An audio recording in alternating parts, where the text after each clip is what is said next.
Hi viewers, welcome to our channel. ప్రస్తుతం మనతో పాటు దాము బాలాజీ గారు సీనియర్ జర్నలిస్ట్ ఉన్నారు. వారితో ఒకసారి మాట్లాడదాం. సో నమస్కారం సార్. నమస్తే. సార్, మావోయిస్టుల పైన గత కొంతకాలం నుంచి కూడా చూస్తున్నాం, వరుసగా ఎన్కౌంటర్లు జరగడం, చాలా మంది మావోయిస్టులు చనిపోతున్నారు కదా సార్. ఇప్పుడు వాళ్ళందరూ కూడా శాంతి ఒప్పందాలకు సిద్ధమైపోయారు, లొంగిపోయారు. అటు మోదీ, అమిత్ షా గారి దెబ్బకు వీళ్ళంతా కూడా దిగొచ్చేసారంటున్నారు. మరి ఈ ఒప్పందాలు, శాంతి ఒప్పందం వర్కౌట్ అవుతుందా? ఎందుకు ఈ విధంగా లొంగిపోయారు? మరి దీనికి సంబంధించి మీరేం చెప్తారు సార్? అంటే విప్లవంలో ఒక మాట ఉంటుందన్నమాట. అంటే చాలాసార్లు మనం బతికుండడమే మన విజయం.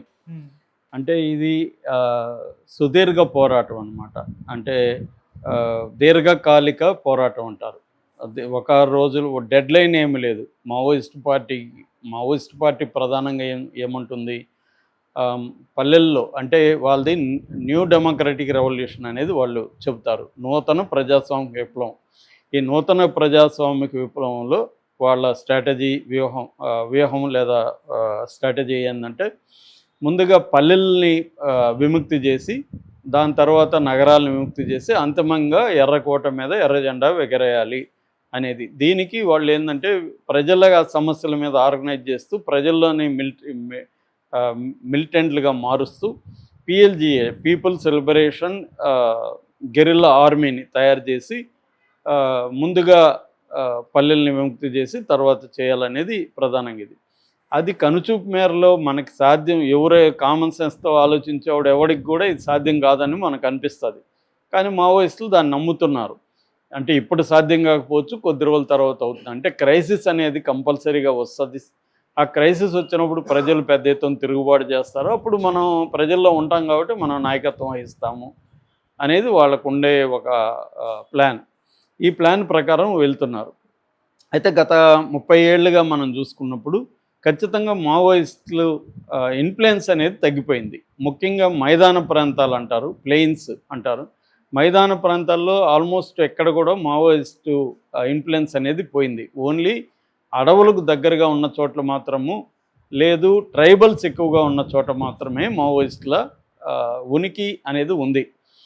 ప్రధానంగా ఇప్పుడు హోంశాఖ చెబుతున్న లెక్కల ప్రకారం ఒకప్పుడు 126 జిల్లాలలో ఉన్న మావోయిస్టులు ఇవాళ 38 జిల్లాలకు పరిమితం అయిపోయారు. అది కూడా 10 రాష్ట్రాల్లో, ఛత్తీస్గఢ్, ఒరిస్సా, జార్ఖండ్, మధ్యప్రదేశ్, మహారాష్ట్ర, బీహారు, కేరళ, తర్వాత తెలంగాణ, ఆంధ్రప్రదేశ్లో ఎంత ఉన్నారో మనకు తెలుసు. మిగతా రాష్ట్రాలు కూడా బార్డర్ ఏరియాల్లో మాత్రమే ఉంటున్నారన్నమాట. ఓన్లీ ఛత్తీస్గఢ్, మధ్యప్రదేశ్ ఈ ఏరియాలో మాత్రమే కొద్దిగా ఉన్నారు, ముఖ్యంగా ఛత్తీస్గఢ్. సో అది కూడా పోతే ఇంకా అసలు ఉండరు. ఇక జన సమూహాలు అంటే కమ్యూనిటీస్ చూస్తే, ఏ కమ్యూనిటీ మావోయిస్టులతో ఉంది? దళితులు లేరు, బీసీలు లేరు, పేద ప్రజలు లేరు, రైతులు లేరు. ఎవరున్నారు? ఓన్లీ ట్రైబల్స్ ఉన్నారు. ట్రైబల్స్లో కూడా ఎవరున్నారు? నేను చాలాసార్లు చెప్తుంటాను, 500 రకాల ట్రైబ్స్ బ్రాడ్గా ఇండియాలో ఉన్నారు. అందులో 50 రకాల ట్రైబ్స్ అత్యంత వెనుకబాటుతనంతో ఉన్నారు. వాళ్ళని గవర్నమెంట్ ఏం పిలుస్తుందంటే ప్రిమిటివ్ వల్నరబుల్ ట్రైబల్ గ్రూప్స్ అని పిలుస్తుంది. PVTG అనేది పిలుస్తుంది వాళ్ళని. సో ఈ PVTG గ్రూప్స్ ఒక 50 ఉంటాయనుకోండి, బాగా వెనుకబడిన ప్రాంతాలు ఇవి. అక్కడ మాత్రమే వీళ్ళు ఉనికిలో ఉన్నారు. ఇప్పుడు ఈ ప్రభుత్వం ఏం చేస్తుంది? దాదాపు 4 అంచెల వ్యవస్థ, ఒక ప్లాన్ అనేది అమలు చేస్తుంది. ఒక పక్క నిర్బంధాన్ని తీవ్రంగా ప్రయోగించడం, ఇంకొక పక్క సరెండర్స్ని ప్రోత్సహించడం, దాని తర్వాత విపరీతంగా అభివృద్ధికి ఖర్చు పెట్టడం, అక్కడ లాంగ్ టర్మ్ ప్లాన్ ఆ రాష్ట్రాల్లో సమన్వయంతో పనిచేయడం, అన్ని రాష్ట్రాలు కలిపి. ఈ ప్లాన్లో బాగా సక్సెస్ అవుతుంది ఇప్పటివరకు. అయితే ఈ ఇయర్ మాత్రమే ఈ 3 నెలల్లో దాదాపు 120-130 మంది మావోయిస్టులని చంపేయగలిగారు. డెడ్ లైన్ పెట్టుకున్నారు, నెక్స్ట్ ఇయర్ మార్చి 31 మావోయిస్టు అందరినీ నిర్మూలిస్తామని.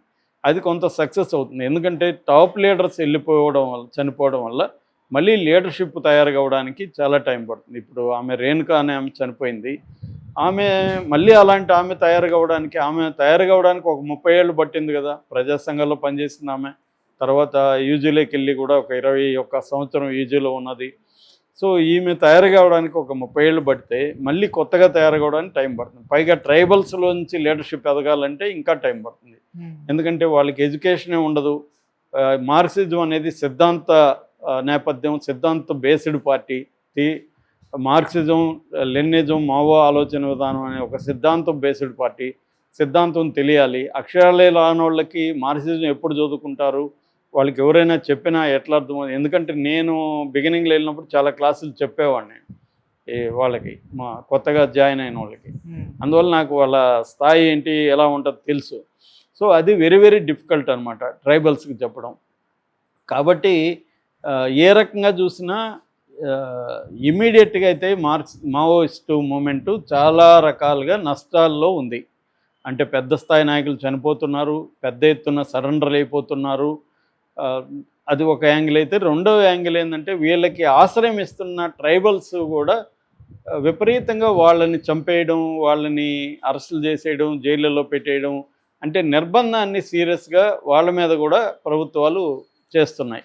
సో దానివల్ల కూడా వాళ్ళకి ఆశ్రయం ఇచ్చే ట్రైబల్ విలేజెస్ ఇవన్నీ తగ్గిపోతాయి ఆటోమేటిక్గా. సో దానివల్ల వాళ్ళు బతకడం కష్టం. ఎందుకంటే ఒక నక్సలైట్ అనేవాడు నీటిలో చేపలాగా ప్రజల్లో ఉన్నంతకాలమే బతుకుతారు.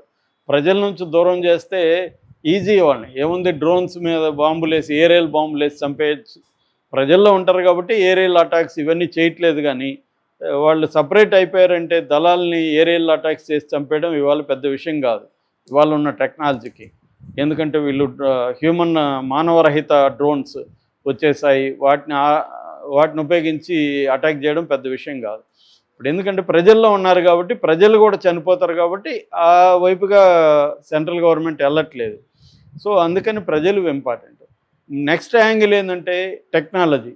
ఇవాళ వార్ఫేర్ టెక్నాలజీ అనేది విపరీతంగా మారిపోయింది. మనం ఉక్రెయిన్ కానీ, లేకపోతే ఇజ్రాయెల్, ఇరాను వీళ్ళ మధ్య గొడవలు కానీ, ఇరాక్ ఇవన్నీ చూస్తుంటే, సిరియా కానీ, వార్ఫేర్ టెక్నాలజీ అనేది అస్సలు ఊహించలేని విధంగా మారిపోయింది. ఏఐ వచ్చినాక ఇంకా ఎక్స్ట్రీమ్ అయిపోయింది.